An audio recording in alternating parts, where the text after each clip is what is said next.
fana wemuchini ndakamira pamuchini saka gore rino ndoda mumbozandini ndowaratidzai nini bebi wangu uzandipa matsaka bebi wangu ndiwo ndakasarudza kamurudo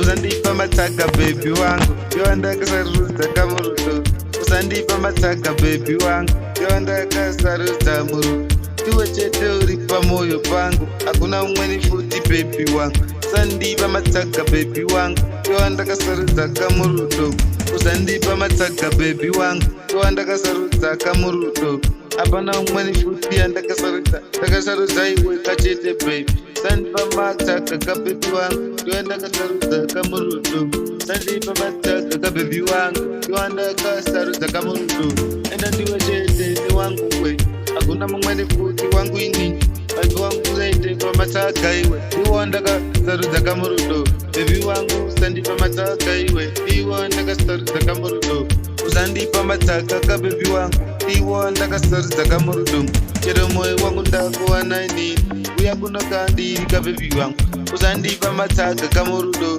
ndiwo ndakasarudza kamurudo saka bebi wangu sakutopa mutsaka ndiwo ndakasarudza kamurudo saka bebi wangu ndoda kutokuta ndiwo ndakasarudza kamurudo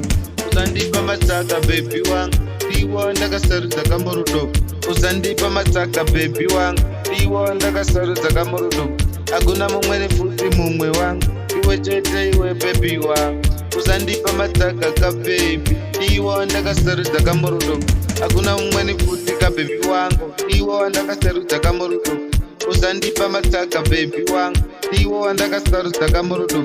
iwe chete mudiwe wangu iwe hakuna mumweni futi bebi wangu uzandipa matsaka kamurudo ndiwo ndakasarudza kamurudo bebi wangu uzandipa matsaka ndiwo ndakasarudza kamurudo bebi wangu ndiwe chete wandakasarudza saka uzandipa matsaka kamurudo uzandipa matsaka bebi wangu ndiwo ndakasarudza kamurudo uzandipa matsaka bebi wangu ndiwo ndakasarudza kamurudo ene ndiwe chete mudiwa wangu iwe hakuna ndinotemba kana bebi wangu